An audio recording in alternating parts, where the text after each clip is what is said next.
नमस्कार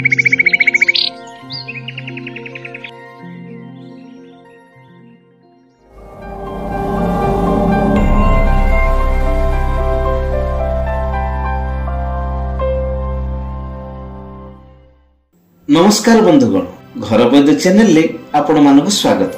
आसंतु आज आम अंटा व्यथा बा कमर दर्दर आयुर्वेदिक उपचार विषय जानिबा। कमर वेदना बा अंटा व्यथा प्राय दुर्बल परिश्रमी लोक मानक ठारे होइथाय। यह छडा ऋतु गंडगोल हेउथिबा स्त्री लोक और प्रसव परे रक्तहीनता कारणरू केतक स्त्री लोकंकर अंटा व्यथा भीषण भाव में होइथाय। यही समस्या कौनसी माँ भौणी मानक हेउथिले अति सहज उपाय रे घरे भल होई पारिबे।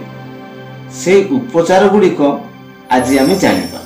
प्रथमे पसारुणी पत्र रस को उषुना खुदरे बाटी पिठा करी खाइले कमर वेदना बा अंटा व्यथा भल होई थाए। द्वितीय रे अकरकरा फल को अंटारे बांधिले अंटा व्यथा वेदना उपशम हेउथाए। तृतीय रे गिलोई गछर अग को किछि आनी ताकु सोरिष सहित बाटण बाटी करी पत्र पोड़ारे नियारे पोड़ी नेबे। ताहा भातरे हेउ बा पिठारे हेउ खाइले किछि दिन रे अंटा धरा समस्या रु मुक्ति मिली थाए। चतुर्थ रे खांटी जड़ा तेल गब गछर मंजूर प्रस्तुत होइथिबा तेल को अंटारे मालिश कले अंटा व्यथा दूर होई थाए।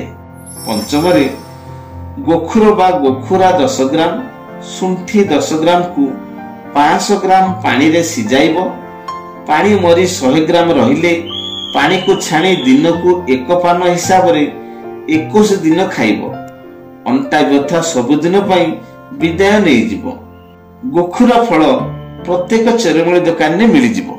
षष्ठ रे कंचा गोखुरा गछरे थिबा छोट छोट कंटा को छेची रस बाहर करी शुद्ध सोरिष तेल सम परिमाण रे मिसाई रांधिबो।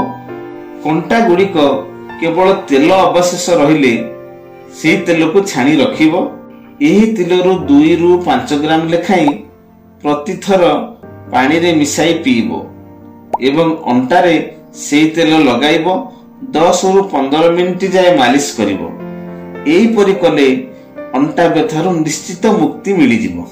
सप्तम रे 6 ग्राम वरुण गछर छेली को 50 ग्राम जल रे सिजाई 6 ग्राम रहिले से क्वाथ रे 6 ग्राम गुड़ मिसाई दिन को एक पान हिसाब रे लगातार 7 दिन खाइले अंटा बिंधा दूर होई थाए।